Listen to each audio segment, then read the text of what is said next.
আসসালামু আলাইকুম ভিউয়ার্স, আশা করতেছি আপনারা যে যেখানে আছেন ভালো আছেন, সুস্থ আছেন।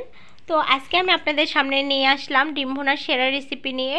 আর সেরা রেসিপি কেন বললাম, অবশ্যই আপনারা কালার দেখেই বুঝতে পেরেছেন। এটা এতটাই লোভনীয় তা বলার বাহিরে, অসম্ভব সুস্বাদু একটা খাবার। তো বাসায় যখন অন্যান্য খাবার থাকে না কিংবা শাকসবজি থাকে না, তখন কিন্তু বাসায় ডিম থাকলে আপনারা এই খাবারটা অনায়াসে করে নিতে পারেন।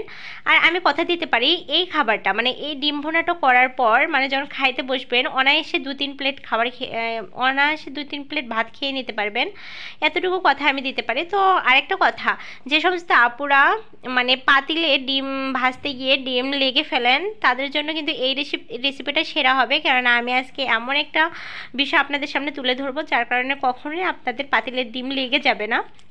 তো তা হচ্ছে, তো চলুন দেখে নেওয়া যাক কী সমস্ত বিষয়। আমি এখানে 4টা ডিম সিদ্ধ করে নিয়েছি এবং পাতিলে আমি দিয়ে দিলাম তেল।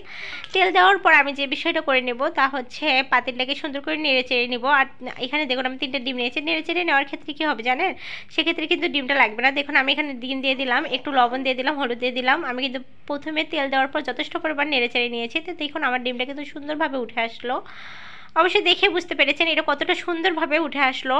তো দেখুন আমি এখন ডিমটাকে সুন্দর করে একদম লালচে কালার করে ভেজে নেব। তো অবশ্যই আপুরা যারা তোমরা এই সমস্ত মানে সমস্যার মুখোমুখি পড়ো, তাদের ক্ষেত্রে কিন্তু এই সমস্যা কিন্তু সমাধান হবে। আপনারা বাসায় একবার ট্রাই করে দেখে আমাকে কমেন্টে জানিয়ে দিতে পারেন যে কতটা সুন্দরভাবে ডিমগুলো উঠেছিল। তো আমি এ পর্যায়ে কথা না বলে দেখুন দিয়ে দেবো পেঁয়াজ কুচি এবং তার সঙ্গে 2টা কাঁচামরিচ কুচি দিয়ে দিচ্ছি আমি এখানে। দেওয়ার পর আমি যথেষ্ট পরিমাণ নেড়ে চেড়ে নেবো। এক কথায় আমি লালচে কালার করে ভেজে নেব, কিন্তু লালচে কালার করে ভেজে নেব যতক্ষণ পর্যন্ত এটা কালার আসবে না ততক্ষণ পর্যন্ত কিন্তু আমাদেরকে ভেজে নিতে হবে। এরপর আমি 1 চামচ রসুন বাটা এবং 1 চামচ জিরা বাটা দিয়ে দিলাম।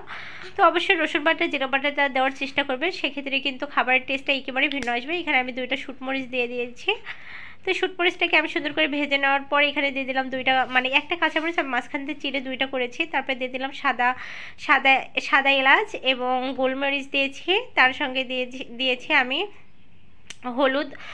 হলুদ 1 চামচ দিয়ে দিয়েছি। 1.5 চামচ আমি হচ্ছে গুঁড়ো মরিচ দিয়েছি। এরপর আমি দিয়ে দিলাম পানি দেওয়ার পর আমি এটাকে যথেষ্ট পরিমাণ রান্না করে নেব।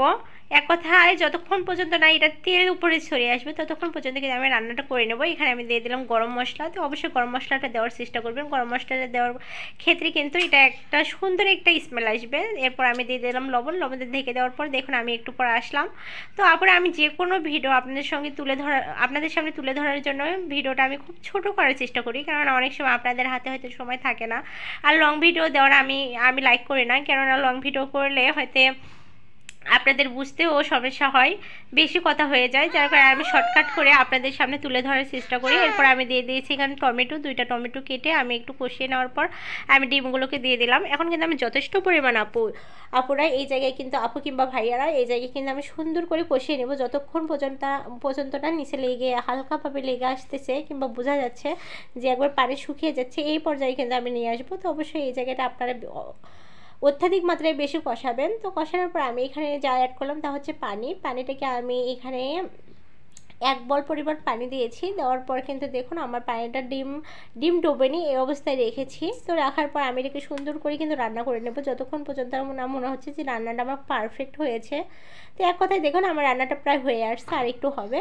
তো যাই হোক এক পর্যায়ে আমি গ্যাসটাকে বন্ধ করে দিয়ে আমি নিয়ে আসলাম, কারণ আমার রান্নাটা হয়ে গিয়েছে। এখন আমি উঠিয়ে দেখাচ্ছি আপনাদেরকে। দেখুন আলহামদুলিল্লাহ কতটা পারফেক্ট হয়েছে রান্নাটা, আপনারা দেখেই বুঝতে পেরেছেন আর কতটা লোভনীয়।